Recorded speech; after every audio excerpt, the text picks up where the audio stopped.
Baik, selamat siang Bapak dan Ibu. Selamat siang Bapak dan Ibu, selamat datang di topik kelima eh, terkait dengan membangun pemerintah digital berintegrasi atau nanti lebih spesifiknya kita akan berbicara terkait dengan implementasi standar keamanan informasi dan tata kelola digital untuk masing-masing organisasi pemerintahan daerah seperti itu ya Bapak dan Ibu sekalian. eh izin sebelumnya, apakah sudah ada Bu Shirley dari Tufsut? Atau kemudian saya coba lihat dulu, apakah sudah ada Pak Mumul Mulyadi, Pak, dari Diskominfo Provinsi Jawa Barat. Deklarasi. Ya, hadir Oh Pak iya, Afid. Ya. siap, siap, siap. Selamat siang Pak Mumul, apa kabar Pak? Ya, selamat siang. Alhamdulillah, Pak Afid.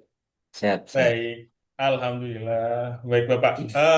Kita menunggu Bu Shirley sebentar ya Bapak. Iya, Izin, boleh. Enggak. kemudian saya Silakan. akan segera buka setelah itu.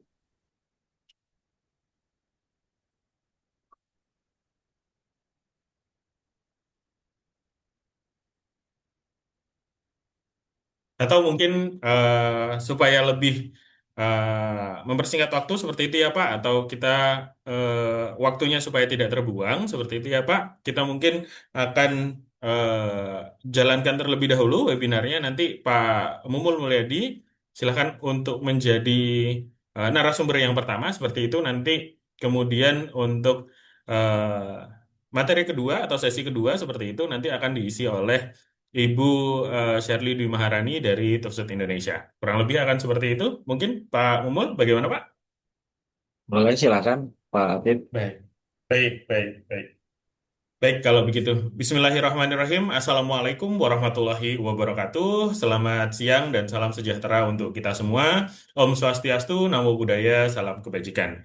Puji dan puji syukur, marilah kita panjatkan kehadirat Tuhan Yang Maha Esa, karena atas rahmat dan karunia-Nya kita dapat berkumpul secara virtual dalam kegiatan webinar nasional dengan tema mewujudkan konektivitas pemerintahan digital melalui jaringan intrapemerintahan dan ekosistem teknologi. Yang mana pada hari ini atau pada siang hari ini kita akan mengambil subtema terkait implementasi standar keamanan informasi dan tata kelola digital. Sebelumnya, perkenalkan Bapak dan Ibu, saya Afif dari Mitra Berdaya Optima yang akan bertugas sebagai moderator hingga sesi ini selesai. Jadi, eh, saya yang kemudian akan nanti mengarahkan Bapak dan Ibu sekalian juga nanti dari pembicara terkait bagaimana jalannya sesi untuk webinar pada siang hari ini. Baik, selanjutnya yang kami hormati Bapak Mumul Mulyadi dari Diskominfo Provinsi Jawa Barat dan juga Ibu Shirley Dewi Maharani, SSI dari PT Tufsut Indonesia, serta Bapak Ibu pejabat dan rekan-rekan aparatur sipil negara dari berbagai instansi pemerintahan, baik dari pusat, daerah tingkat 1 maupun di daerah tingkat 2, serta seluruh peserta webinar nasional yang tergabung secara daring melalui Zoom meeting pada siang hari ini. Bapak Ibu sekalian, agar kegiatan berjalan dengan tertib dan nyaman, izinkan saya untuk menyampaikan beberapa tata tertib yang perlu diperhatikan oleh Bapak dan Ibu sekalian. Izin, saya akan share screen terlebih dahulu.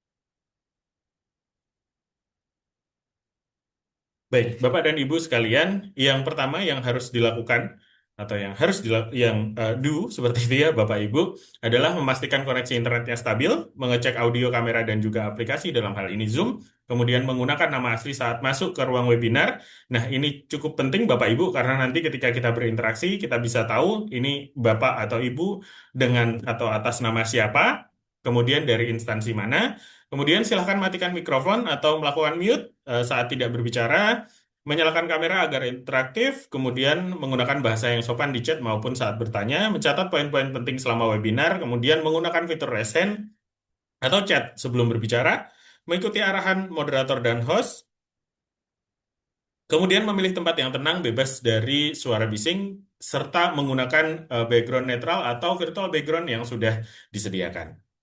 Selanjutnya, yang harus dihindari, yang pertama adalah jangan menyalakan mikrofon saat tidak berbicara, kemudian menggunakan nama samaran yang tidak profesional, jangan memotong pembicaraan narasumber atau peserta lain, jangan menyebarkan link webinar tanpa izin penyelenggara, kemudian jangan mengikuti webinar dari tempat yang terlalu bising atau ramai karena khawatirnya nanti akan mengganggu baik Bapak Ibu sekalian maupun nanti mengganggu audiens yang lain seperti itu ya. Jangan menggunakan kamera dengan pencahayaan buruk yang membuat wajah tidak jelas. Jangan merekam atau membagikan materi tanpa izin dari penyelenggara karena pada dasarnya Bapak dan Ibu nantinya materi dan juga terkait dengan sertifikat yang akan Bapak Ibu dapatkan itu akan di-share di kemudian hari, nanti akan kami infokan selaku panitia untuk sertifikatnya, seperti itu. Kemudian jangan menuliskan komentar yang tidak relevan, spam atau menyinggung atau sara, seperti itu. Nah, kemudian seperti yang Bapak Ibu ketahui, apabila Bapak Ibu sudah mengikuti sesi yang tadi pagi, alur pelaksanaan webinarnya juga masih sama. Jadi kurang lebih nantinya yang pertama kita akan ada sesi pemaparan materi oleh narasumber. Ini nanti akan ada dua pemateri, yaitu ada Bu Shirley dan ada Pak Mumul juga. Nah, nanti ini kita akan mulai dengan Pak Mumul terlebih dahulu seperti itu ya. Kurang lebih nanti akan dipaparkan masing-masing kurang lebih selama 30 menit. Nah, setelah itu baru ada sesi tanya jawab yang mana ini bisa dilakukan dengan dua cara. Yang pertama dengan resen, kemudian nanti saya akan arahkan untuk open cam atau open mic seperti itu ya. Kemudian yang kedua adalah bertanya melalui fitur chat seperti itu. Kami nanti akan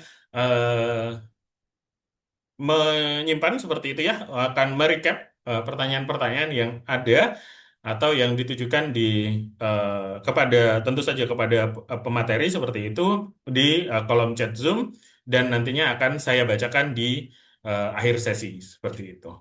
Nah, baik Bapak Ibu, eh, selanjutnya ketika aturannya sudah ke saya saya bacakan seperti itu ya.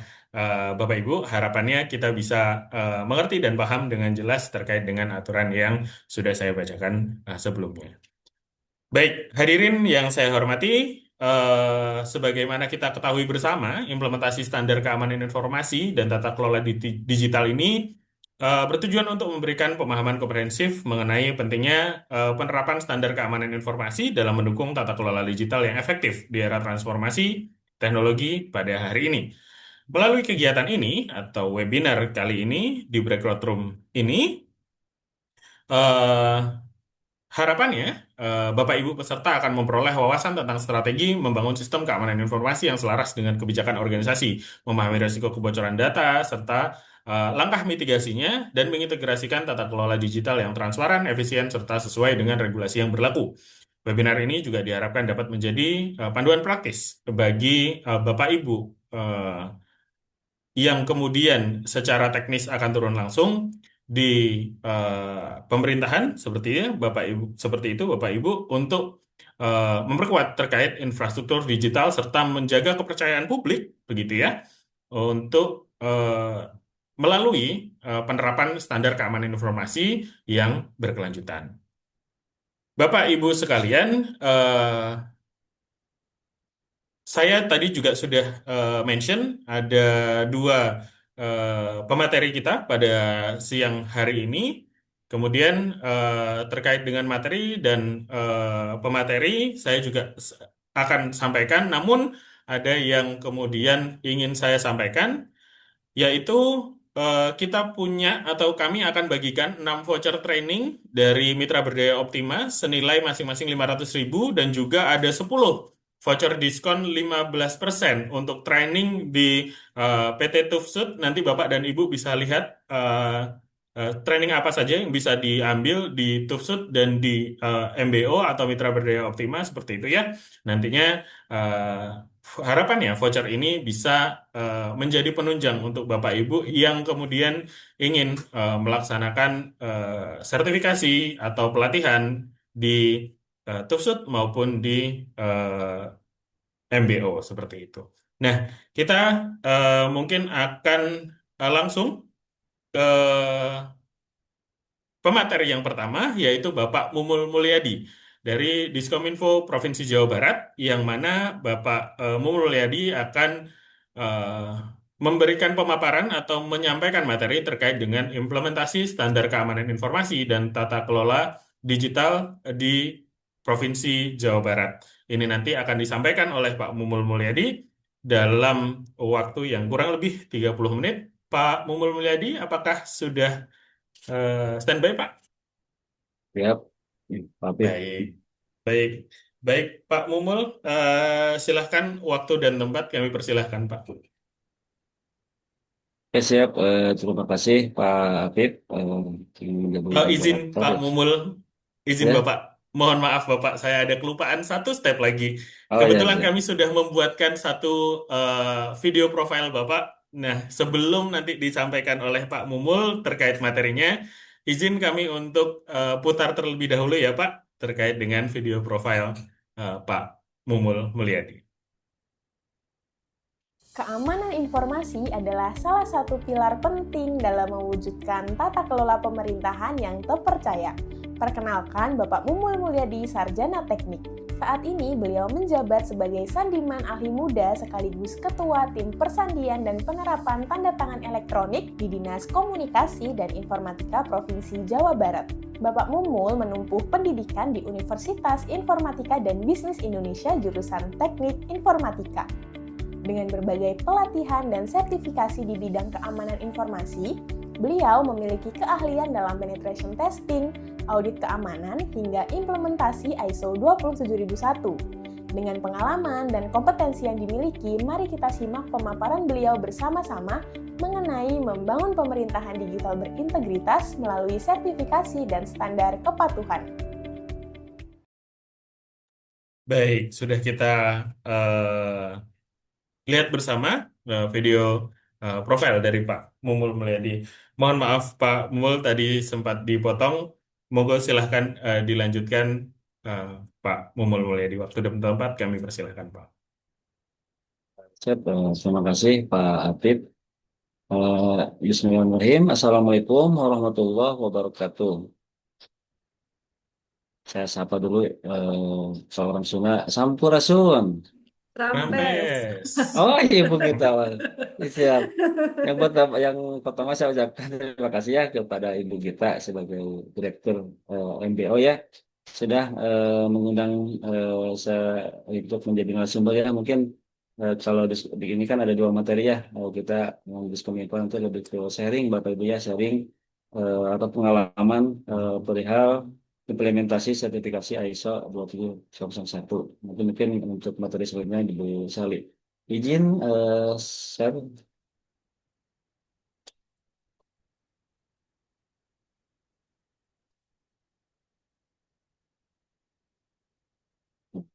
Oke, izin. Pak Pip terlihat? Pak Pip? Terlihat Pak Mumul? Ya siap. Ya.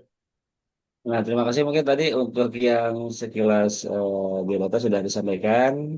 Intinya saya mungkin apa 2010 ya di Pemprov Jabar sampai 2018. Nah, dan mungkin ke Diskominfonya itu saya 2018 waktu itu ya. Mungkin saya belajar juga banyak di Diskominfo Jabar perihal terutama ISO 27001 2013 awal itu selain 2002. Ya, ini kalau hobi saya di sini nggak ada ya. Mungkin hobi saya ini, oh, Pak Afif nih, yang ada desain saya nih.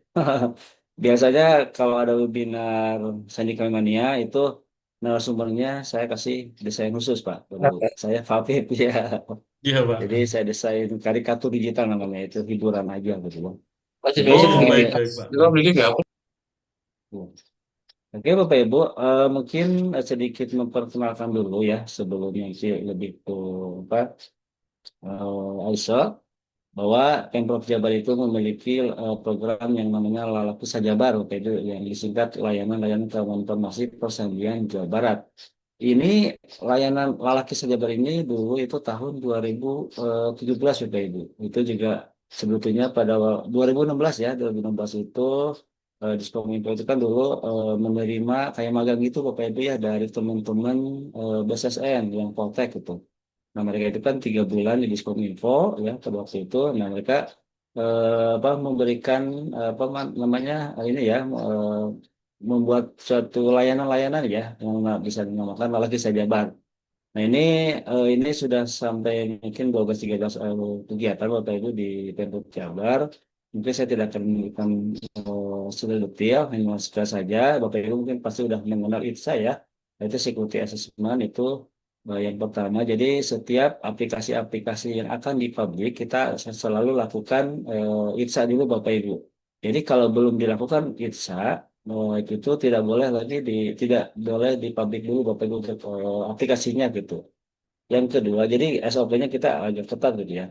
Yang kedua, di SOC ya, Jabar Security Monitoring Center.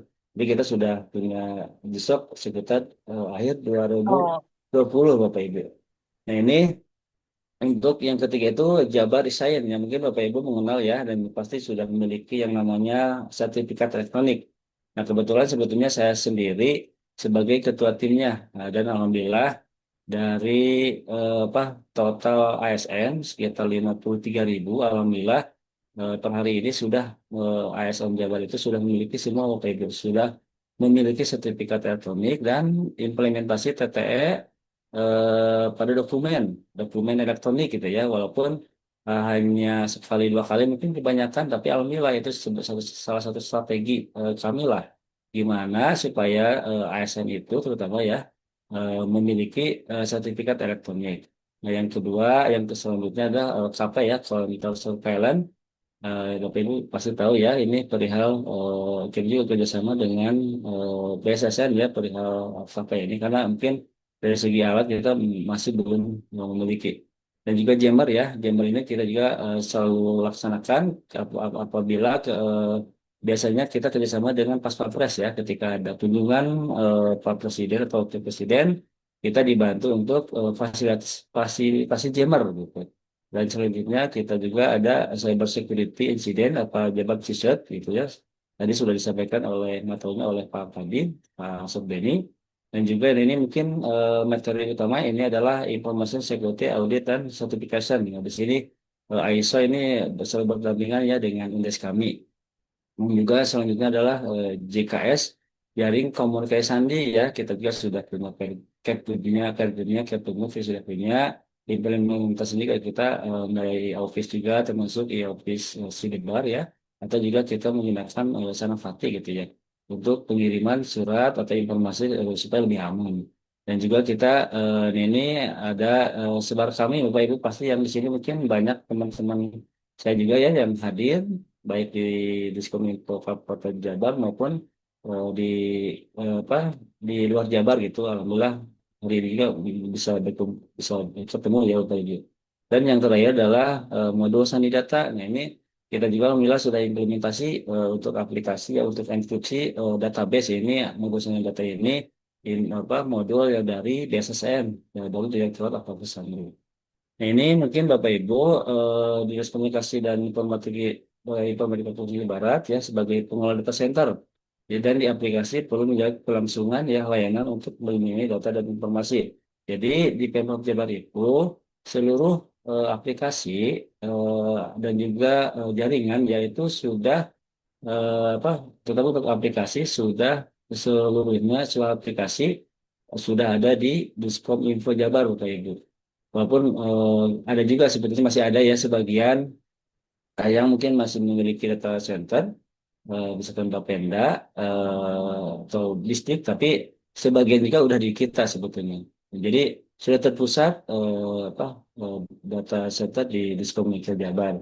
Jadi Bapak Ibu pasti tahu ya confidentiality, integrity dan autoavailability. Jadi confident itu agar data informasi tersebut tetap terjaga kerahasiaannya, Bapak Ibu, dan integrity agar data informasi tersebut tetap terjaga ya keutuhannya, dan availability agar data informasi tersebut dapat diakses oleh pihak yang berhak. Nah, mungkin kalau perihal SNISOC 271 ya, Bapak Ibu, standar internasional yang menjabarkan mengenai dasar-dasar pengelolaan kembang informasi, sebuah framework acuan kerja yang terdiri dari kebijakan, prosedur, dan pengalaman yang melibatkan proses manajemen tersebut. Mungkin nanti untuk lebih jelasnya nanti akan disampaikan oleh narasumber yang kedua ya, Ibu Sherly dari Tutsup. Nah, intinya kebijakan dan komitmen Jabar terhadap standar kepatuhan dan sertifikasi Bapak Ibu. Jadi Pemprov Jabar berkomitmen ya menerapkan standar travel informasi yaitu standar ISO 271 dan mengacu pada regulasi nasional ya pasti Perpres SPBE, Perda dan UIDP. Dan juga komitmen ini diperkuat dengan kebijakan menerapkan sertifikasi ISO 271 dan dukungan pimpinan ya menjadi faktor kunci pelaksanaan standar kepatuhan yang dijalankan konsisten setiap tahun.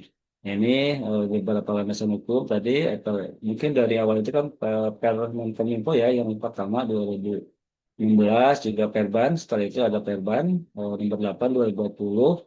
Mau di Bapak ini pasti serius sudah mengetahuinya perihal mengatur penerapan sistem manajemen pengelolaan informasi di instansi pemerintah ya untuk mendorong adopsi ya standar IC ISO 271 sebagai acuan internasional.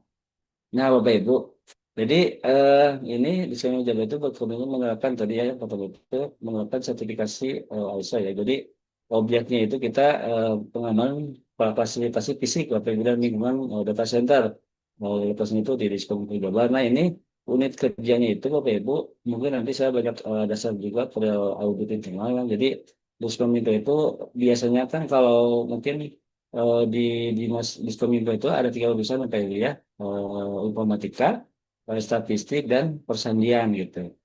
Nah, kalau awalnya itu pas ketika pertama sertifikasi ISO itu hanya tiga bidang Bapak Ibu. Di kita itu ada 7 unit kerja Bapak Ibu ya.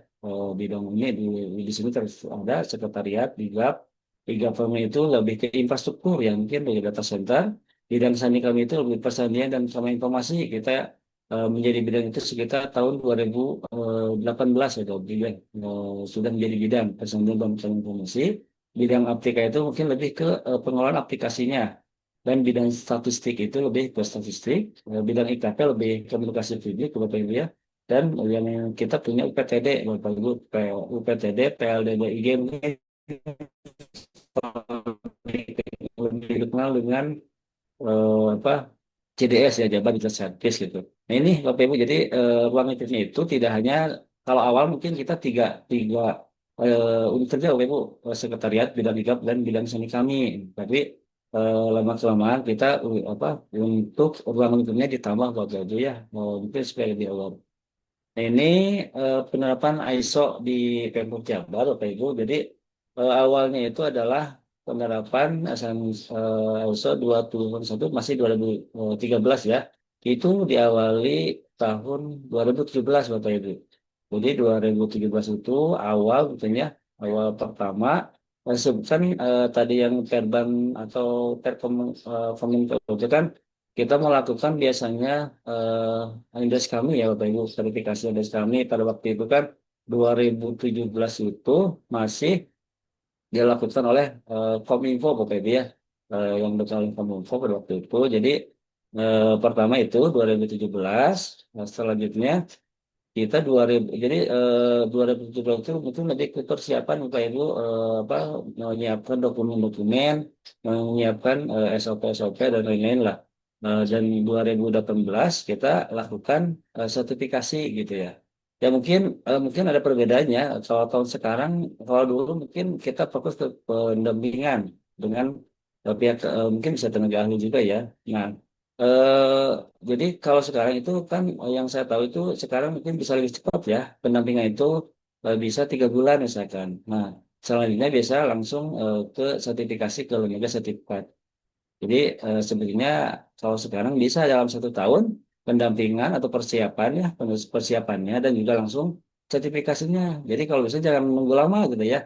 Setelah pendampingan, dokumen-dokumen lengkap, tuntutan lengkap, implementasi juga sudah, informasi sudah, penelitian sudah, dan lain-lain, langsung aja Bapak Ibu lakukan sertifikasi. Nah, Jabar pada waktu itu 2000, pertama itu 2018 sertifikasinya. Dan 2019 ya, dan 2020 kita surveilan, 2021 sertifikasi lagi gitu. Terus 2002 surveilan, 2023 surveilan lagi, 2024 sertifikasi ya, tahun kemarin. Dan kita sudah, nah ini mungkin di kanan ini, kita sudah melakukan surveillance misalnya ISO 21001-2002 dalam hal ini dengan top saja. Ini mungkin Bapak Ibu untuk mengenalnya ya, nanti juga akan paparan nih Pak Ibu Sherly. Jadi dukungan pimpinan menjadi faktor kunci melaksanakan standar kepatuhan yang dilakukan konsisten setiap tahun. Jadi Bapak Ibu, pengalaman, jadi berdasarkan data yang kami sampaikan, jadi kita lapor setiap tahun Bapak Ibu sertifikasinya. Jadi tidak dilakukan 2 tahun. Kalau dilakukan 2 tahun, takutnya kan dokumen-dokumennya atau implementasinya eh, takutnya tidak dilakukan ya dari dulu. Jadi kita terus lakukan supaya kepatuhannya itu dilakukan. Ini mungkin tadi juga hampir sama datanya. Jadi intinya Bapak Ibu, eh, mungkin saya berbicara dulu tadi di awal ya 2017 kan kita itu sebelum melaksanakan sertifikasi sosial itu persiapan. Persiapan itu melakukan itu kan apa indeks kami Bapak Ibu ya, indeks kami. Saya mungkin walaupun saya belum ada di Diskominfo pada waktu itu ya 2017, tapi pada waktu itu 2017 itu kita lakukan ya, indeks kami itu nilainya itu sekitar 253 Bapak Ibu dari 645. Itu kan sebetulnya apa namanya nilainya masih jauh ya. Tetapi ketika dilakukan Bapak lihat data di sini ketika dilakukan pendampingan persiapan ISO pelaksanaan sertifikasi 2023 itu indeks kita itu naik banget ya dari 253 tadi sampai 512, jadi hampir 50 apa naik besar ya karena kan intinya sama saja Bapak Ibu ya ketika Bapak Ibu nanti misalkan melakukan pendampingan persiapan sertifikasi ISO itu adalah epidem-epidem nanti yang akan dijadikan untuk misalkan Bapak Ibu melaksanakan sertifikasi verifikasi indeks kami. Ini dan pengalaman kami Bapak Ibu, kalau Bapak Ibu nanti apa, yang penting harus berani gitu ya. Maksudnya ya udah kita nilainya seadanya saja. Mungkin Bapak Ibu mungkin di sini ada yang pernah belum melaksanakan verifikasi indeks kami, Bapak Ibu silakan lakukan saja. Mungkin kalau sekarang kan masih oleh BSSN. Bapak Ibu minta aja verifikasi nanti ketika sudah dilakukan verifikasi kan nanti yang pertama Bapak Ibu dapat rekomendasi dari BSSN misalkan dari mungkin sekarang kan udah versinya versi apa Bapak Ibu yang indeks-nya itu 50 yaitu yang pertanyaan sama 918. Nah itu ketika Bapak Ibu misalkan nilainya cuma 400 ya udah nggak apa-apa nanti dari sisa 400 yang Bapak Ibu mungkin sudah implementasi, sudah lakukan, itu nanti itu di BSSN akan apa namanya akan memberikan sebuah rekomendasi. Jadi misalkan dari 400 berarti kan sisanya itu misalkan 518 rekomendasi. Nah itu yang harus Bapak Ibu cicil terus gitu.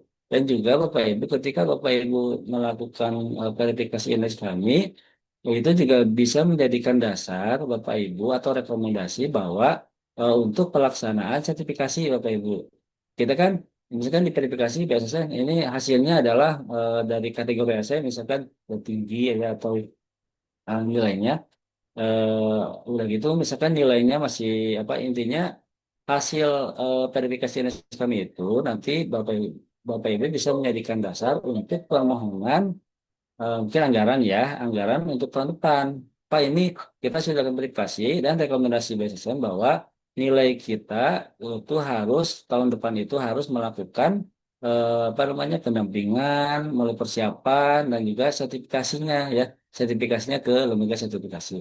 Nah, ini Bapak Ibu. Jadi eh, lihat dari data ini ya. Nah, jadi kita terus tiap tahun naik-naik karena kita yang tadi saya sampaikan kita sertifikasi tiap tahun dan juga survei apa maksudnya sertifikasi terus surveillance terus ada tiap tahun sehingga kemarin juga kita terakhir untuk yang indeks ini kita nilainya itu kan udah menggunakan versi 50 Bapak Ibu ya. Kita nilainya itu sudah mencapai 835 Bapak Ibu dari 918.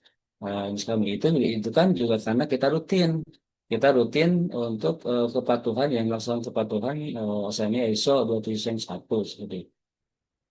Nah, ini jadi implementasi standar informasi dan tata kelola digital. Jadi kita penerapan informasi alias SMS, terus yang kedua penggunaan teknologi enkripsi ya, aset kontrol dan manajemen risiko, tata kelola digital yang selaras dengan SPBE, dan peningkatan komunikasi ASN ya melalui pelatihan keamanan informasi. Jadi yang pertama tadi kita dalam rangka kan membantu pemenuhan kesesuaian terhadap kebutuhan standar ya keamanan informasi yang sudah teruji terus plastik dalam pengamanan informasi dan juga mengembangkan peta area tata kelola keamanan sistem informasi pada organisasi yang ketiga meningkatkan efektivitas ya dan kendala pengamanan informasi.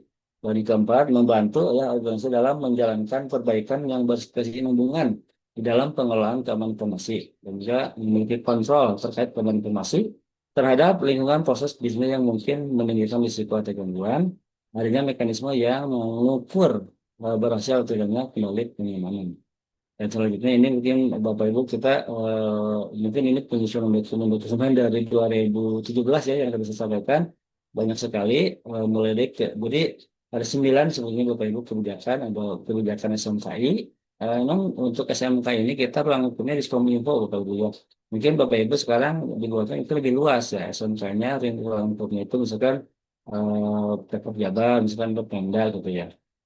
Dan juga kita punya kebijakan kerangka kerja, framework manajemen risiko, kebijakan ruang lingkup sertifikasi bank SOA, kebijakan lingkungan sungai data center, kebijakan peran tanggung jawab komunikasi, kebijakan standar kompetensi, kebijakan kepada pihak ketiga dan eksternal, kebijakan perlindungan data pribadi dan rencana SMK ini dokumen dan juga banyak sekali Bapak Ibu SOP-SOP-nya yang sudah kita baca juga sekitar 46 SOP ya.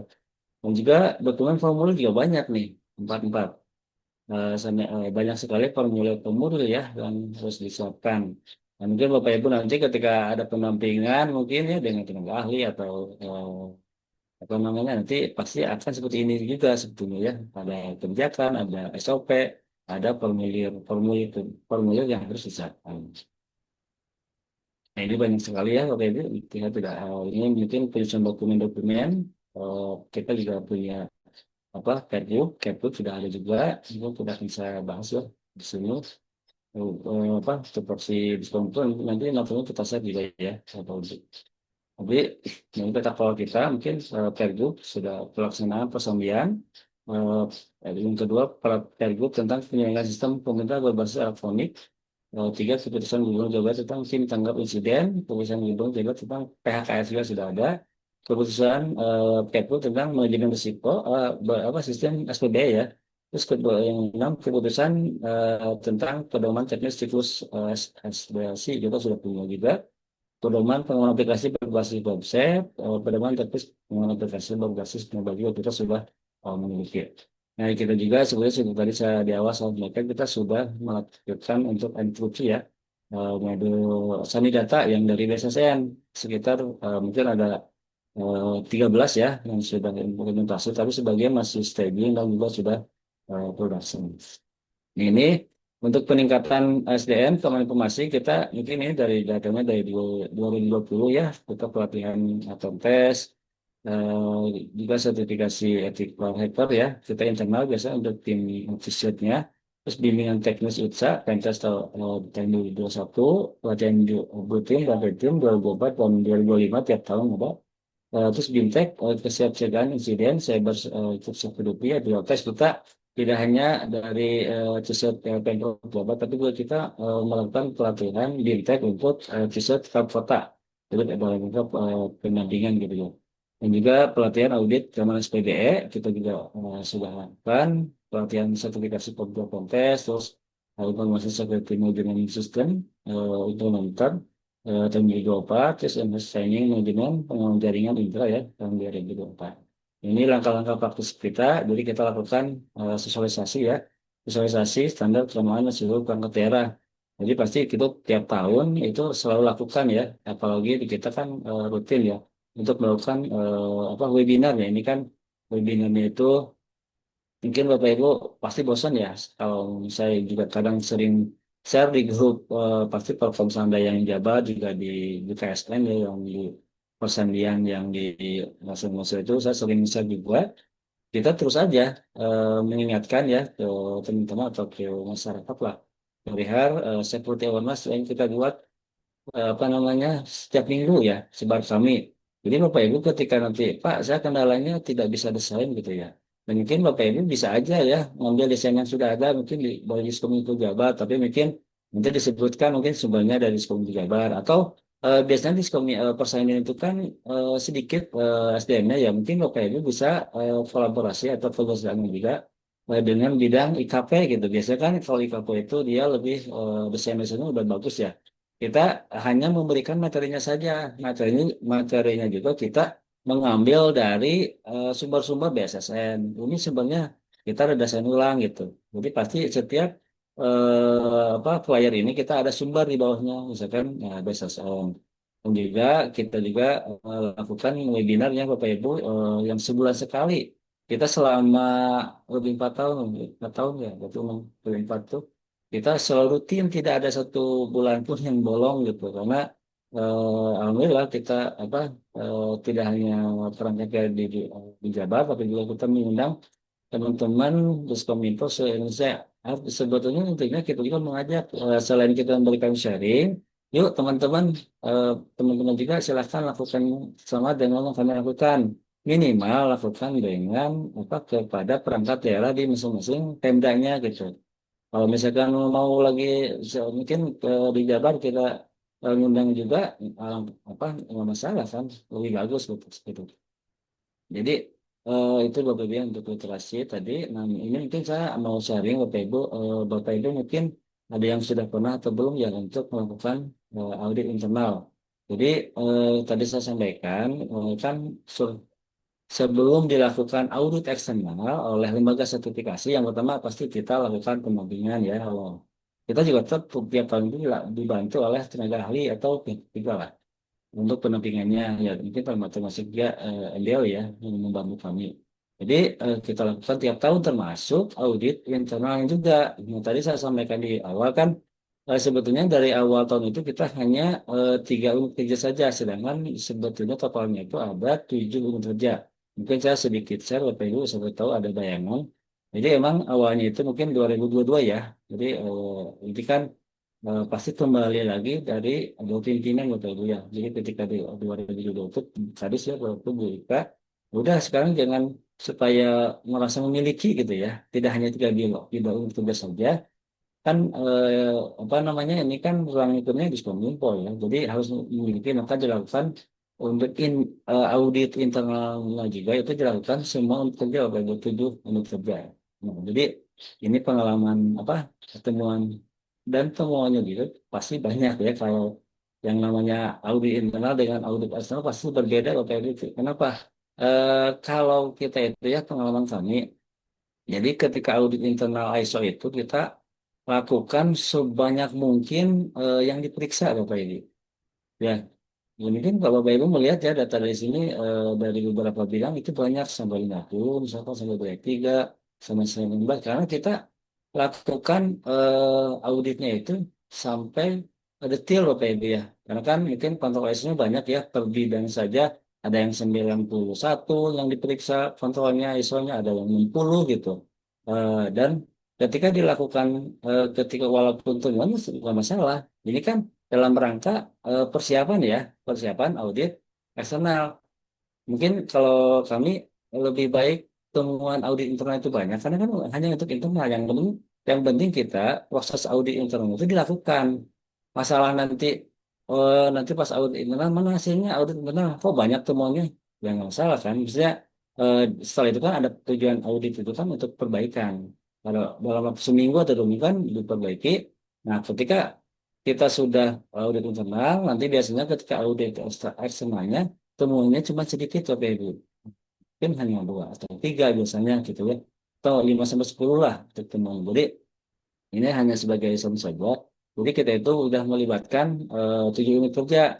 Kita untuk auditornya juga sampai banyak ini Bapak ya. Jadi sampai ada ketua timnya, ada sekretariat. Mungkin saya sendiri sebagai ketua tim ya, sudah 3 tahun ya sebagai ketua timnya, dan juga sebagai anggota juga.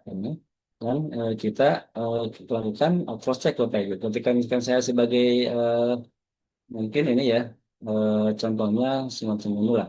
Jadi misalkan saya sebagai auditor di bidang kesandian, sebagai auditor masa, nanti melakukan auditor ke bidang misalkan apa UKP misalkan, atau misalkan jadi cross check dilakukan. Dan pengalaman kami dulu, dan mungkin untuk audit ini Bapak Ibu adalah orang-orang yang ada di tim SMKI, yang setiap bulan mereka kita lakukan mungkin rapat-rapat atau kita lakukan permintaan dokumen, karena di Pemprov Jabar selain tadi audit internal setiap tahun, kita melakukan pengecekan Bapak Bapak Ibu epidem yang sebulan sekali.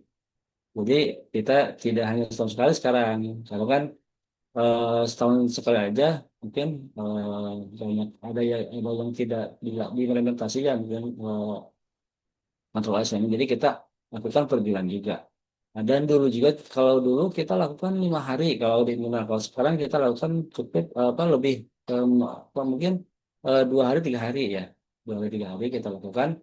Mungkin mendekatilah seperti kalau audit eksternal dengan lembaga sertifikasi ya, itu biasanya 2 hari kan, 1 hari, 2 hari atau 3 hari biasanya untuk dengan lembaga sertifikasi. Jadi itu Bapak Ibu. Jadi banyak sekali ketika kita melakukan audit internal itu sampai misalkan di bidang kesandian ada 91 aneks gitu, hampir semua diperiksa dari government yang ada di data center sampai 66 aneks, terus sekretariat dan bidang lain kita semua lakukan audit Bapak Ibu. Nah gitu, temuannya juga pasti banyak juga ya. Seperti itu. Nah jadi itu pokoknya original settingnya. Ya, mungkin untuk kolaborasi ya yang kerja tadi yang saya sampaikan di lingkungan Pemprov Jabar. Nah, jadi beberapa bidang, jadi harus merasa memiliki apa, SMK ini bukan milik bidang persandian ya. Biasanya gitu.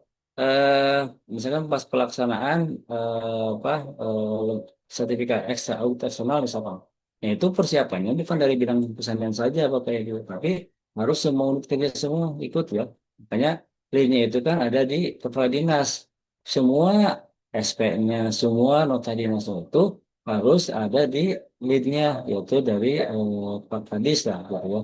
Jadi SNM itu yang berjalan dengan optimal tanpa kerjasama dan kolaborasi dari seluruh unit kerja. Mungkin itu salah satu kunci ya. Salah satu kunci kita bertahan dari 2017 sampai 2025 ya untuk implementasi ISO ini. Nah, kita juga selain dari Pemprov Jabar, kita juga mungkin ada pendampingan ya, tapi pasti pendampingannya pasti banyaknya itu dari oleh tenaga ahli, karena kan kita sendiri kan selalu melakukan apa audit ya, rutin lah tiap tahun. Ini juga teman-teman dari Kapolda, alhamdulillah mungkin 2024 2025 nih alhamdulillah dari 27 kabupaten ini sudah 14 kabupaten ya yang sudah melakukan sertifikasi ISO 271 ya apa di di Skominfo kabupaten alhamdulillah sudah banyak, walaupun masih ada sih sekitar eh, 13 lagi yang belum melakukan sertifikasi ISO. Mungkin tantangannya, mungkin Bapak Ibu biasanya, pasti ya, biasanya adalah dari SDM. Ya. Kita biasa aduan kurang informasi, keterbatasan anggaran. eh, Dulu juga bidang persandian kan sama ya, di kita juga anggarannya mungkin di bawah 1 M biasanya. Dulu mungkin bisa sampai di bawah 500 gitu loh. Tapi kan dengan kita melakukan tadi pendampingan tiap tahun, mereka harus mendukung juga anggaran. Dan juga apa namanya untuk sertifikasi ini juga ada anggaran juga, dan juga mungkin yang lainnya. Jadi apa tantangannya perubahan biaya kerja juga yang kasih dulu, dan solusinya itu tadi pengembangan kapasitas SDM ya, sertifikasi, dan juga tadi di awal saya sudah sampaikan data-data perihal pelatihan-pelatihan ya. Mungkin pelatihan-pelatihan kan tidak hanya yang dilakukan oleh mandiri oleh kita Bapak Ibu, tapi kita juga bisa mengikuti yang ada di Dosasem ya Bapak Ibu, di bawah Pusbang, Pusbang BSSN, dan juga penganggaran berbasis prioritas ya digital, peningkatan change manajemen untuk membangun biaya ekonomi digital. Nah, ini dampaknya itu meningkatkan pasti ya Bapak Ibu setelah Bapak Ibu nanti implementasi atau kepatuhan standar kualitas publik ya, jadi meningkatkan kepercayaan masyarakat ya. Kalau saya data pribadi lebih aman, transparansi dan akuntabilitas meningkat ya, mendukung tata kelola pemerintahan yang baik, pelayanan publik lebih andal karena risiko insiden siber berkurang ya. Karena proses layanan terdigitalisasi dengan standar yang jelas. Mungkin ini soal terakhir ya, best class praktis dan sebelumnya dari pengalaman gitu tadi dari yang saya sampaikan itu pasti ya Bapak Ibu komitmen pimpinan ya berarti sangat mendukung dukungan dan arahan pimpinan yang tadi itu ketika Bu Faris ya ada lebih dulu itu ya udah sekarang semua kerja misalkan itu kan salah satu komitmen dia ya, untuk mempertahankan lah jadi yang pertama itu pasti komitmen pimpinan. Yang kedua, koordinasi lintas unit kerja. Nah, biasanya Ibu, ya, mungkin tidak hanya di Jabar ya, atau mungkin nggak di Jabar saja. Mungkin jadi terkadang itu ya, ketika kita apa, masih ada ego gitu ya, antara bidang ini dan ini mungkin tidak tidak bareng. Hanya tadi saya sampaikan, jadi harus leadnya itu dari kepala dinas, mau nota dinas, mau surat, aspek semua itu ini dari pimpinan tinggi lah di kepala dinas dan kami. Jadi ya kolaborasi antar bidang ya Bapak Ibu memastikan implementasi berjalan terpadu dan saling mendukung. Juga peningkatan SDM. Nah kita juga setiap tahun pasti Bapak Ibu sebelum misal contohnya ya kita audit internal. Kita sebelum audit internal kita lakukan pelatihan pelatihan ya kita juga suka dibantu ya untuk pelatihan oleh MBO ya untuk apa persiapan ya dalam persoalan karena terkadang auditornya berbeda kadang ya walaupun kemarin dan sekarang agak baru jadi kita lakukan pelatihan lagi dan juga pasti ya pendampingan bimbingan dari BSN dan tenaga ahli maksudnya bisa dari tenaga ahli langsung atau mungkin misalkan kita juga sudah dibantu banget ya sama BL ya perihal pendampingan ya dengan sekitar 3 tahun tentunya gitu. Jadi dukungan teknis dan asistensi dari instansi pusat serta tenaga ahli mempercepat pemahaman dan pengembangan pengetahuan. Terkadang gini sih Bapak Ibu ya, ketika implementasi misalkan melakukan audit atau manajemen atau kegiatan lainnya ya, misalkan kita meminta piden misalkan di unit kerja lain. Terkadang kalau dari bidang sendiri kita, misalnya dari pesandian, kadang lama gitu ya. Tapi makanya kita misalkan dari tenaga ahlinya atau membantu misalkan ya untuk mempercepat misalkan pilihan-pilihan misalkan apa namanya manajemen risiko misalkan dan lain-lain seperti itu. Dan juga kita apa dokumen menjamin pasti jadi PRI. Jadi setiap itu pasti harus ada kebijakan ya karena setiap tahun kita selalu ada review ya. Yang tadi di awal itu kan kita punya kebijakan yang saya itu setiap tahun pasti ada gitu ya. Selanjutnya pasti ada perubahan. Makanya pas setiap tahun pasti ada lah, ada untuk perubahan baik kebijakan itu dokumen lainnya. Dan juga kita lakukan sosialisasi. Nah, mungkin yang penting soal Bapak Ibu, ketika Bapak Ibu melakukan sosialisasi, misalkan awareness ya di lingkungan internal dan Kominfo, misalkan Bapak Ibu jangan hanya ASN saja, tapi non ASN termasuk pihak ketiga. Pihak ketiga kita lakukan juga sosialisasi Bapak Ibu awareness itu untuk kita undang juga. Dan juga yang terakhir evaluasi rutin ya kita tadi saya sampaikan tidak hanya audit internal audit eksternal setahun sekali kita lakukan mungkin cek ya cek itu sebulan sekali Bapak Ibu epidem untuk implementasi hasilnya. Nah, mungkin itu sementara Pak Apik apa yang saya sampaikan. Baik, Assalamualaikum warahmatullahi wabarakatuh. Waalaikumsalam warahmatullahi wabarakatuh. Baik, terima kasih Pak Mumul. Izin saya tadi mencatat beberapa hal Pak terkait termasuk juga konsistensinya ya seperti apa Diskominfo Jabar untuk spreading awareness lah kalau kita bahasanya ya Pak. Setiap bulannya itu ada webinar yang saya juga melihatnya luar biasa. Setiap kali ada webinar itu pesertanya selalu luar biasa banyaknya seperti itu ya. Dan semangat untuk Diskominfo Jabar untuk terus-menerus menyebarkan awareness terkait ISO ini juga sesuatu yang sebetulnya sangat-sangat perlu kita contoh seperti itu ya, Bapak dan Ibu sekalian. Izin, tadi saya juga mencatat beberapa hal. Jadi tadi Pak Mumul juga sudah menjelaskan melalui penerapan ISO, IEC 27001 atau 27001/2022. Diskominfo Jabar memastikan pengamanan data, infrastruktur, dan aplikasi berjalan efektif, andal, serta sesuai regulasi seperti Perpres SPBE dan juga UU PDP seperti itu ya.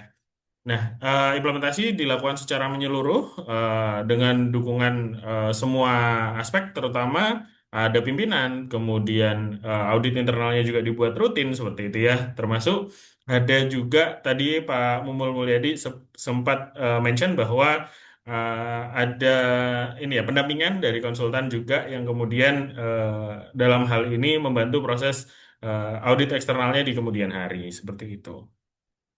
Nah, mungkin itu dulu yang bisa saya sampaikan Pak Mumul. Izin, Bapak Ibu sekalian, peserta webinar, silahkan untuk apabila ada pertanyaan, silahkan drop dulu di kolom chat atau kemudian nanti setelah Bu Shirley memaparkan materinya, itu bisa ditanyakan sesuai dengan alur yang tadi sudah saya sampaikan sebelumnya. Terima kasih sekali lagi pemaparannya Pak Mumul Mulyadi. Selanjutnya kita akan melanjutkan ke sesi berikutnya. Kita akan izin Bu Shirley, apakah sudah ada di breakout room yang ini, Bu? Ya, saya sudah hadir di sini. Baik, terima kasih. Apa kabar Bu Shirley? Alhamdulillah, kabar baik. Alhamdulillah, baik. Baik, sebelum Bu Shirley memaparkan eh, materinya, kita akan lihat video profil pembicara dari Bu Shirley Dewi Maharani terlebih dahulu. Di balik kota cerdas dan pemerintahan digital, ada standar dan keamanan informasi yang memastikan semuanya berjalan aman dan terpercaya. Salah satu pakar di bidang ini adalah Ibu Shirley Dewi Maharani, Sarjana Sains, Sales Manager Business Assurance di Tufsut Indonesia. Dengan pengalaman lebih dari 20 tahun, beliau memiliki kepakaran di ISO 27001, ISO 27701, serta Geographic Information System. Ibu Shirley juga berperan sebagai ahli dalam pengembangan standar SNI Kota Cerdas di BSN, serta aktif mendukung forum di Kominfo, BSSN, dan Kementerian PUPR. Dalam webinar ini, beliau akan membawakan topik membangun pemerintahan digital berintegritas melalui sertifikasi dan standar kepatuhan. Mari kita simak bersama.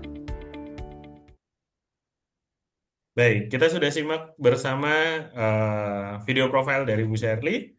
Karena Bu Shirley juga sudah ada di sini dan sudah ready dengan materinya, waktu dan tempat dipersilahkan untuk Bu Shirley. Oke, terima kasih banyak Pak Afif atas waktu yang disampaikan.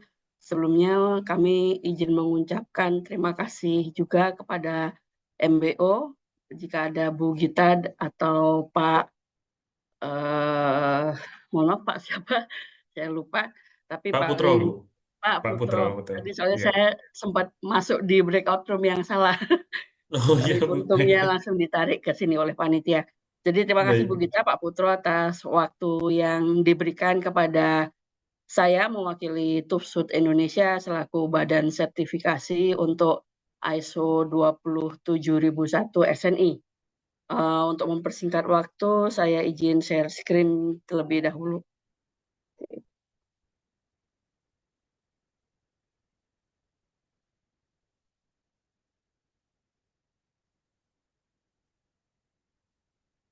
Oke, sebentar ya. Apakah sudah terlihat di monitor saat ini? Karena saya tidak bisa melihat Sudah, Ibu. Sudah terlihat. screen. Oke, baik kalau gitu. Assalamualaikum warahmatullahi wabarakatuh. Selamat Waalaikumsalam siang, warahmatullahi wabarakatuh. Bapak Ibu.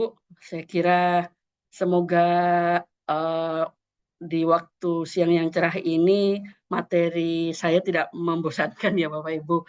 Oke, tak kenal maka tak sayang, sebelum saya menyampaikan intisari dari materi yang diperlukan, saya izin memperkenalkan diri terkait dengan Tufsut. Jadi Tufsut adalah perusahaan multinasional yang berbasis di Munich, Jerman.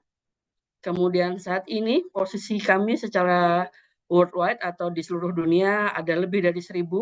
Kemudian kami juga memiliki employee atau pegawai lebih dari 30.000. Kemudian dengan revenue yang kami cetak per 2024 itu sekitar 3,4 billion euro. Kemudian pengalaman kami di bidang safety dan sustainability serta security lebih dari 160 tahun. Nah, di Indonesia sendiri kami memiliki 5 cabang. Ada di Jakarta, saat ini saya di kantor Tufsut di Jakarta yang berposisi di Sudirman. Kantor kami ada di Bursa Efek Indonesia. Kemudian ada juga yang di Surabaya, di Denpasar, Bali, Kalimantan, dan di Duri. Nah, karena kami sebagai TIC company, testing, inspection, dan certification, kami juga memiliki lab yang tersebar di seluruh dunia. Kemudian dari segi layanan yang kami berikan ada auditing, inspection, management system certification, product certification, ada technical advisory, testing, training, dan verification validation yang mengcover beberapa layanan bisnis di sektor otomotif, energi, building, manufacturing, chemical, medical, consumer real, dan juga pemerintahan tentunya kalau di Indonesia. Nah, moto kami karena terkait dengan digital transformasi tentunya tidak hanya pemerintah, tapi kami juga melakukan hal yang sama dengan harapan yang tentunya menunjang layanan yang kami berikan kepada customer kami. Oke, nah secara garis besar kalau tadi kami sampaikan pengalaman lebih dari 160 tahun, berikut dimonitor Bapak Ibu milestone secara keseluruhan. Jadi kami berkembang dari tahun 1866 hingga posisi di tahun 2025. Kemudian ekspor kami diakui di seluruh dunia lebih dari 50 negara dan teritori. Oke. Nah, ini tadi yang saya sampaikan secara portfolio, financial growth kami cukup menjanjikan. Jadi per 2024 kami sudah mencetak lebih dari 3,4 miliar euro. Kemudian harapannya di tahun 2025 kami juga akan memberikan rekor yang sama. Secara employee di 2024 kami juga memiliki pertumbuhan yang cukup signifikan dari tahun sebelumnya 28.000 dan saat 2024 di 30.000 orang. Oke, slide ini kami perlu menyampaikan bahwa misalnya Tufsut itu merupakan suatu organisasi secara global yang ada di Jerman. Kemudian kepemilikannya ada 2, ada Tufsut dan Tufsut Foundation itu sendiri. Nah, untuk mempersingkat waktu, saya izin menyampaikan topik yang kami deliver pada siang hari ini, digitalisasi dan ISO 27001-2022. Oke, kalau kita bicara terkait dengan digitalisasi, kita akhir-akhir ini sering banyak mendengar istilah digitalisasi, kemudian pengembangan teknologi secara digital, tapi mungkin barangkali dari kita belum paham apa yang dimaksud dengan digital. Nah, digital kalau saya mencuplik dari Kamus Besar Bahasa Indonesia, itu artinya berhubungan dengan angka-angka untuk sistem perhitungan tertentu atau berhubungan dengan penomoran atau juga dapat merujuk pada penggunaan atau hubungan dengan teknologi komputer atau internet untuk menyampaikan informasi. Jadi memang sudah benar bahwasanya digital ini akan selalu terkonek dengan teknologi yang berkembang pada saat itu. Nah, tujuan digitalisasi ini sebenarnya mulai dirasakan Bapak Ibu kita sebagai masyarakat, saya rasa flashback di tahun 2020 ketika terjadi COVID, di mana pandemi menghantam global, tidak ada negara yang tidak bisa mengelak adanya musibah tersebut. Kita juga tidak mengira kita bisa mengalami era wabah, di mana biasanya mungkin kita cuma mendengar dari sejarah-sejarah di Eropa tahun sekian gitu ya, terkait dengan campak dan lain sebagainya yang menjadi trigger adanya imunisasi, tapi ternyata kita juga mengalaminya di tahun 2000-an karena COVID. Nah, digitalisasi berkembang karena kondisi pada saat itu memaksa kita untuk berubah secara signifikan. Nah, digitalisasi sendiri dibuat karena beberapa hal yang memang ingin dicapai. Pertama, terkait dengan efisiensi. Saya kira efisiensi ini kalau istilah anak gaul in this economy ya, di situasi ekonomi global yang tingkat kestabilannya tidak bisa diprediksi atau cukup dinamis, saya kira tujuan digitalisasi menjadi penting dalam rangka efisiensi. Kemudian terkait dengan transparansi, tentunya ketika semua informasi dibuat dalam bentuk digital akan meningkatkan level transparansi. Jadi transparansi dalam hal ini terkait dengan proses apa yang dilakukan ketika sebuah informasi dibentuk dalam bentuk digital. Aksesibilitas tentu akan lebih mudah daripada informasi yang dibuat dalam bentuk tradisional atau konvensional. Responsivitas tentunya akan juga semakin meningkat ketika digitalisasi ini menjadi satu core layanan yang dibuat. Tentunya kalau kita ngomong ke level pemerintahan ini pasti akan merujuk kepada peningkatan kesejahteraan masyarakat secara luas.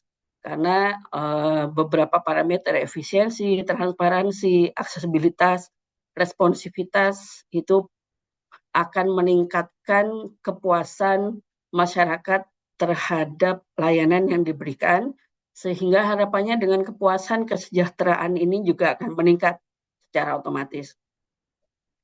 Nah, fakta unik ya Bapak Ibu, fakta unik dari insiden kecelakaan di dunia maya atau terkait dengan teknologi. 93% dari pelanggaran data itu ternyata dapat dicegah dengan langkah sederhana.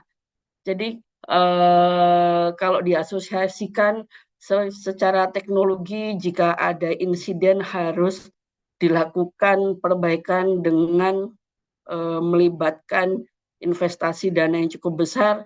Nah, ternyata berdasarkan fakta ini belum tentu.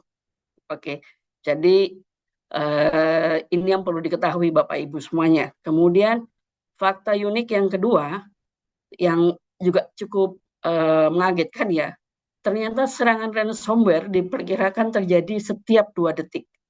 Jadi bayangkan, saya belum selesai ngomong, bisa jadi serangan ransomware itu bertubi-tubi menyerang. Nah, ini yang perlu menjadi perhatian kita bersama.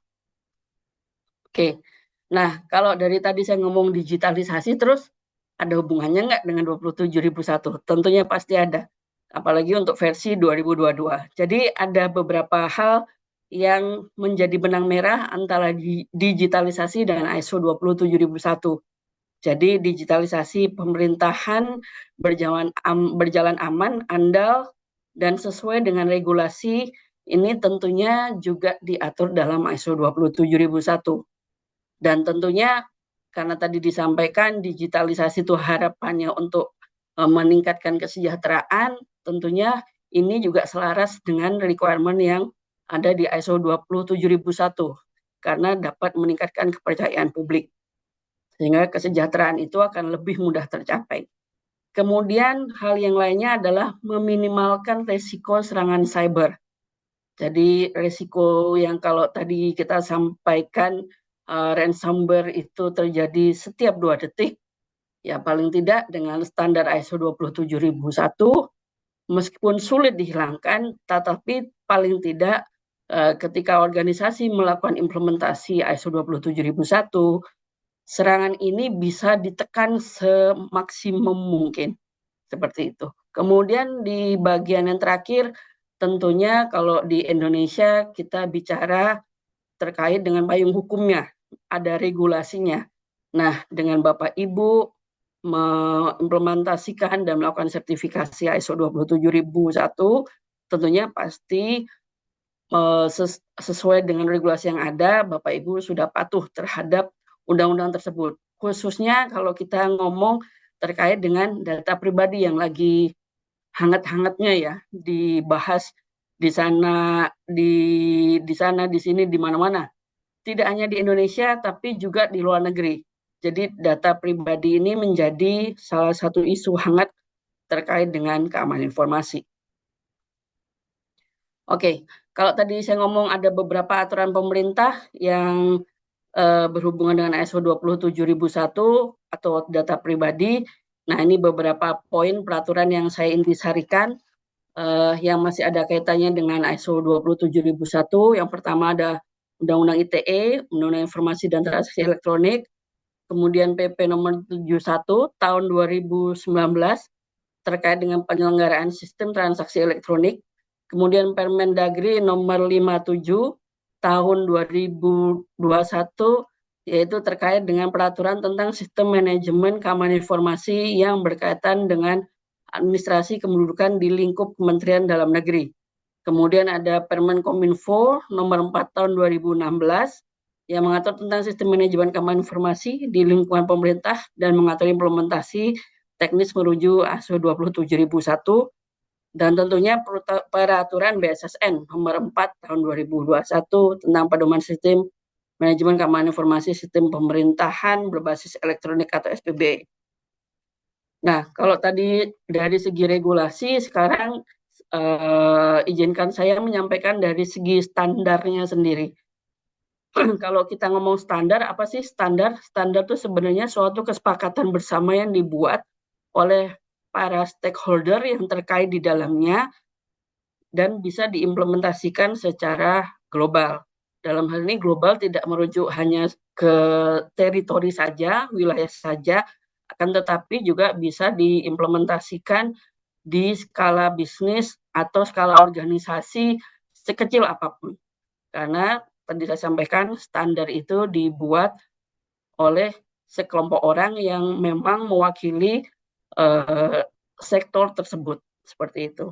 Nah, sistem manajemen keamanan informasi sendiri versi 2000 beberapa postur. Jadi kalau Bapak Ibu mendengar SMKI itu singkatannya dari Sistem Manajemen Keamanan Informasi atau dari bahasa Inggris ISMS itu singkatan dari Information Security Management System. Nah, tentunya sistem manajemen keamanan informasi sendiri itu dinamakan ISO IEC 27001. Kalau di Indonesia ada SNI ISO IEC 27001 yang artinya standar tersebut sudah diadop oleh Badan Standarisasi Nasional Indonesia menjadi standar nasional Indonesia. Kemudian systematic structure approach build-nya berdasarkan PDI cycle. PDI cycle ini plan do check action yang Bapak Ibu mungkin yang sudah pernah implementasi standar ISO 9001 atau terkait dengan sistem manajemen mutu sudah cukup familiar. Nah, standar ini juga merupakan standar yang berbasis resiko atau pendekatannya secara resiko. Kemudian sama dengan standar-standar yang lainnya, ada komponen dalam sistem manajemen keamanan informasi berupa banyak klausa dari klausa 4 sampai 10. Nah, tapi untuk mempersingkat waktu dan untuk supaya tidak membuat Bapak Ibu bosan, saya tidak akan menjabarkan klausanya satu persatu, tapi paling tidak kami akan ringkas sedemikian rupa. Nah, kalau kita melihat dari postur standar ISO 27001 sendiri, komponen paling besar sebenarnya 80% merupakan manajemen, bukan technical atau bukan teknologi atau bukan sebuah solusi secara pragmatis yang bisa Bapak Ibu implementasikan, tapi terkait dengan policy, terkait dengan kebijakan, terkait dengan awareness, pengenalan, kemudian terkait dengan tanggung jawab. Jadi 80% manajemen ini ada dalam postur standar sistem manajemen keamanan informasi. 20%-nya baru terkait dengan sistem, kemudian terkait dengan tools dan arsitektur yang diperlukan untuk menunjang implementasi dari standar manajemen keamanan informasi. Nah, postur keamanan informasi sendiri memiliki beberapa poin. Tentunya yang pertama, memberikan produk dan layanan secara aman kepada pelanggan. Kemudian juga memberikan Protect Personal Identifiable Information atau PII terkait dengan data pribadi, kemudian mengurangi masalah legal, kemudian mengolah potensi ancaman dari risiko. Keunggulan dan yang terakhir adalah keunggulan kompetitif di pasar atau kepercayaan dari pemangku kepentingan sebagai benefit yang diberikan. Nah, ini manfaat implementasi ISO 27001 jika Bapak Ibu melakukan di organisasi Bapak Ibu. Jadi tentunya standar ini berlaku internasional, secara otomatis ketika organisasi Bapak Ibu implementasi dan mensertifikasi standar ini sudah sesuai dengan standar internasional yang berlaku global. Dan tentunya mempunyai tingkat kompetisi yang semakin naik. Jadi kalau Bapak Ibu mau compare dengan organisasi di luar, ketika sudah sertifikasi ISO 27001, ya tentunya posisinya sama. Kemudian secara tidak langsung tentu akan mengurangi cost terhadap intervention jika ada insiden yang tidak diinginkan. Kemudian hal yang lainnya, improve terhadap transparansi, karena kalau kita tadi sampaikan digitalisasi itu akan terkait dengan transparansi yang tentunya ketika semua klausa yang Bapak Ibu lakukan di organisasi berdampak terhadap minimalisasi resiko yang ada, potensi resiko yang bisa terjadi di organisasi. Nah, standarisasi sendiri sebenarnya kalau berdasarkan ISO 27001 itu ada definisinya. Nah, definisinya sendiri diatur dalam standar ISO 27002 yang merupakan keluarga dari standar ISO 27001. Nah, apa sih di 27002 soal informasi?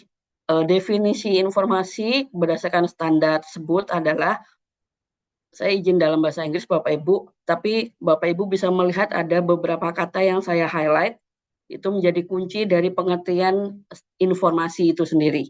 Jadi information is an asset which like other important business asset is of value to an organization and consequently need to be suitable protected.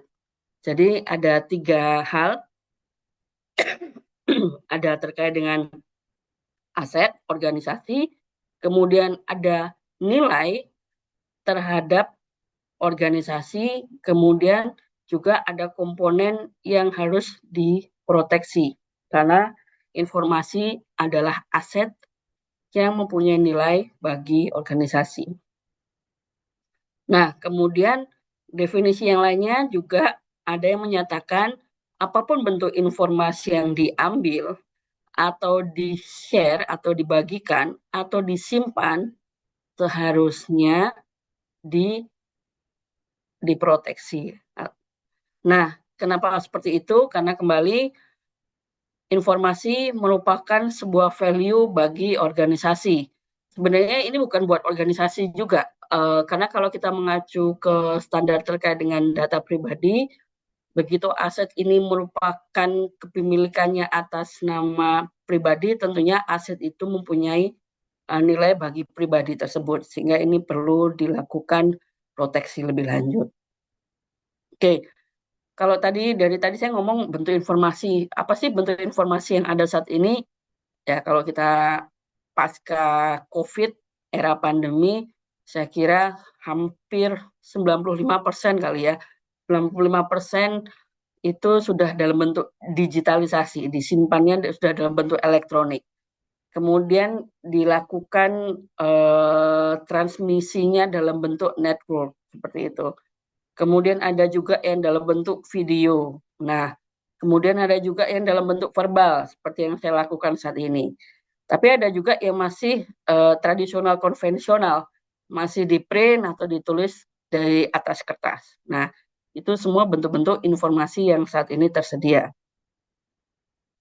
Nah, sistem manajemen keamanan informasi SNI ISO 27001 pada prinsipnya mempunyai 3 pilar kunci. Kalau orang yang sudah familiar dengan standar ini selalu menyebutnya dengan CIA.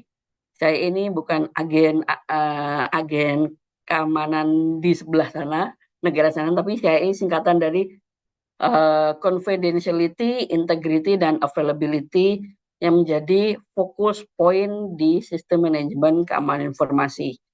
Nah, apa sih confidentiality? Confidentiality tentunya properti itu harus dibuat sedemikian rupa sehingga sifatnya rahasia, tidak bisa diakses oleh semua orang.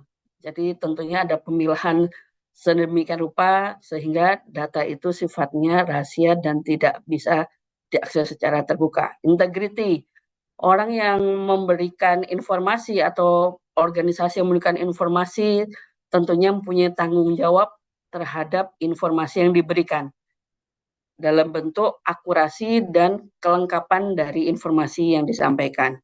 Availability. Availability yang diminta dalam sistem manajemen keamanan informasi adalah ketersediaan dari informasi yang diperlukan sesuai dengan skala pemeringkatan yang diberikan oleh organisasi itu tersebut. Seperti itu. Jadi kalau Bapak Ibu gampangannya, keamanan informasi terkait dengan apa sih? CIA. Nah, confidentiality, integrity, availability. Jadi sistem manajemen keamanan informasi akan selalu terkait dengan 3 hal ini, CIA ini. Nah, lebih lanjut, sebenarnya di versi 2022 ada penambahan topik terkait dengan informasi karena adanya isu data pribadi. Jadi CIA tadi konsepnya ditambahkan jadi P. Ada yang namanya privasi. Nah, privasi di sini tentunya organisasi diminta untuk melakukan proteksi sedemikian rupa terhadap data pribadi. Pengelolaan data pribadi harus di manage atau diproteksi sedemikian rupa sehingga comply dengan aturan secara global yang diberikan melalui standar ISO 27001 versi 2022. Nah, kalau dari tadi saya ngomong ISO 27001 itu terus isinya apa gitu ya. Banyak bertanya-tanya. Secara singkat, ISO 27001 merupakan rangkaian klausa secara aktual kalau Bapak Ibu membeli dari BSN itu ada pasal 1 sampai pasal 10. Nah, pasal 1, pasal 10, tapi intisarinya Bapak Ibu bisa melihat langsung ke pasal 4 sampai pasal 10.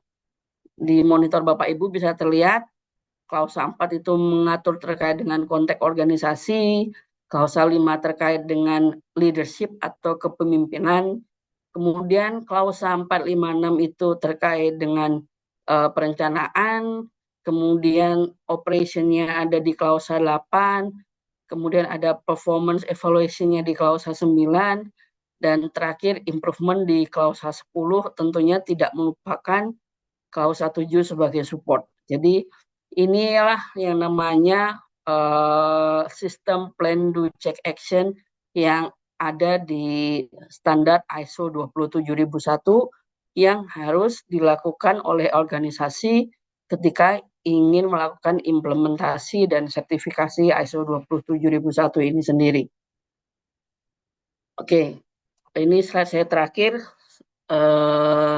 terkait dengan proses sertifikasi. Kalau tadi Pak Mul menyampaikan di Diskominfo Jabar sudah melakukan sertifikasi, tentunya inilah proses yang pernah dilalui oleh organisasi Pak Mul terkait dengan sertifikasi ISO 27001 yang sudah berjalan sekian tahun lamanya.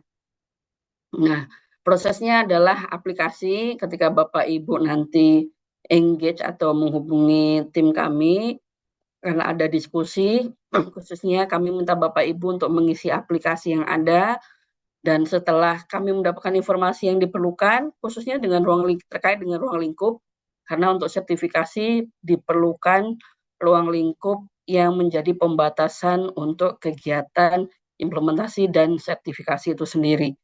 Kemudian kami mengirimkan proposal, setelah disepakati, baru kami melakukan penjadwalan. Penjadwalan ini untuk 2 kali kegiatan yang harus dilakukan ketika organisasi ingin mendapatkan sertifikat pertama, jadi belum pernah mendapatkan sertifikat sebelumnya. Itu ada 2 tahapan kegiatan audit yang perlu dilakukan, yaitu C1. C1 kami datang ke organisasi Bapak Ibu untuk memastikan semua dokumentasi sudah sesuai dengan persyaratan standar ISO 27001. Kemudian ada SIS-2.